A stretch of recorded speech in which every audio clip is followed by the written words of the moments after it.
Anyhow, let's go on over to the next game, keeping up our theme of, revenge, reunions, etc. As this one, though, takes the cake for the ultimate revenge game, as it's the Detroit Lions at Detroit. If I remember correctly, we were saying this is the first playoff game hosted in Ford Field. So that's big for Lions fans. They are favored by 2.5 points hosting the LA Rams.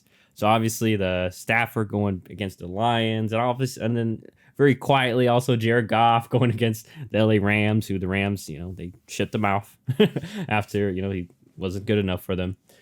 So two interesting storylines there. And one other one I want to add before I throw it to John. Apparently Detroit's trying to tell their fans not like a anti-Stafford ordeal. Like they're trying to say no Stafford jerseys on Sunday. So maybe that's actually... Well, go ahead. I was just gonna say, good luck with that. Yeah, because I don't think many people. I mean, maybe I don't think many other. It's like post Rodgers right now, or post Favre, where you ask if you were to tell Packer fans, say no Favre or Rodgers jerseys, and that's a bit of an odd one. I think I saw Stafford's wife already kind of went after Detroit for that. So nonetheless, John, who do you have here in this revenge game, and for how much?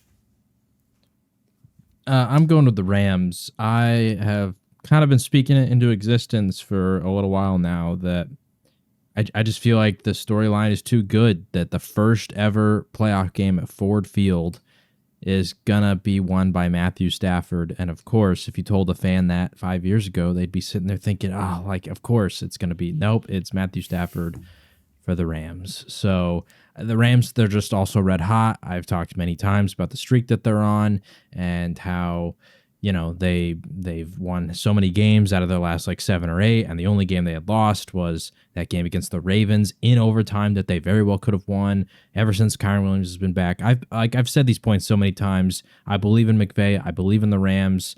Somehow they did it again, where we thought they're kind of, I don't want to say they're on Tomlin level, Pittsburgh, like Steelers level, but it is interesting how the Rams have just kind of kept finding ways to get these guys who are like Puka and Kyren, who really aren't expected to be big-time contributors, and then they become focal points of this team, to complement guys like Stafford and Aaron Donald, who obviously are expected to be.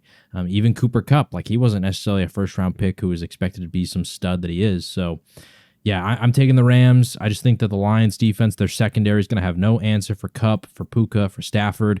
I wouldn't be shocked if this Rams team is able to get Kyren Williams the ball in creative ways and make sure that he is still effective despite the strength that the Lions have in the defensive line. And then, although the Lions certainly have a good offensive line, I think that when I watched them play against the Cowboys, there were some weaknesses. Taylor Decker at left tackle wasn't necessarily the most sturdy throughout the game. And although they, have one of the best centers in the league in Frank Ragnow, you're going against Aaron Donald. So he could just be one of those guys that could completely change the game here and make things difficult. So I'm taking the Rams. I am putting my biggest bet of the week, 500 on them. I feel pretty confident in the Rams, especially in only a 2.5 point spread. I honestly think that they can win this game, and if it's close, there's still room for error. No, I'm with you. I'm going with the Rams as well for 350.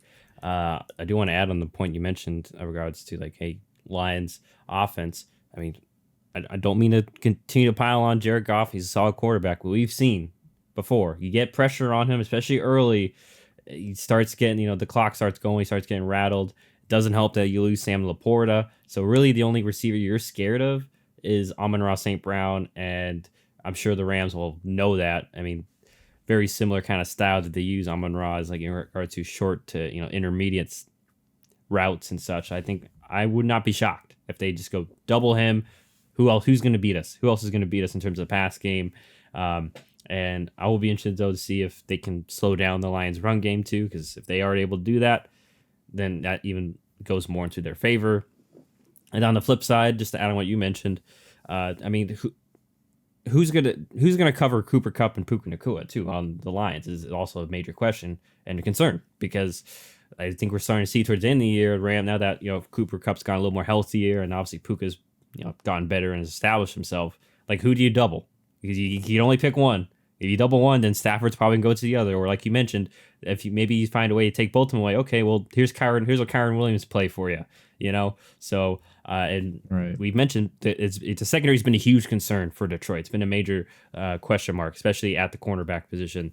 So yeah, I think the LA Rams play spoiler as well here, and sorry to our friend Squam and such, and all any other Detroit fans, but it just feels like right now the Rams are a hotter team, a more explosive team, and especially at certain positions. So, yeah, I'm going with the Rams as well with John. John putting 500 on the Rams to cover that 2.5 or keep it within 2.5 and or win. While yeah, I'm putting 350 as well. So, hey, we'll see. We'll see what happens here. I just want to say too, if the Goff and even if the Goff and the Lions win, we're gonna hear it, but I do not want to hear the Lions won this trade. Like unless the Lions win a Super Bowl with Jared Goff, like the Rams won a Super Bowl, and with Matthew Stafford, there's no like if anything they're looking like the winners in this trade. Even though the Lions for practical purposes like they got their wins in regards to like the draft picks and such. So I just know that those takes will be revived, if if the Lions win. But nonetheless, that is the second NFC game on Sunday night. Last one's on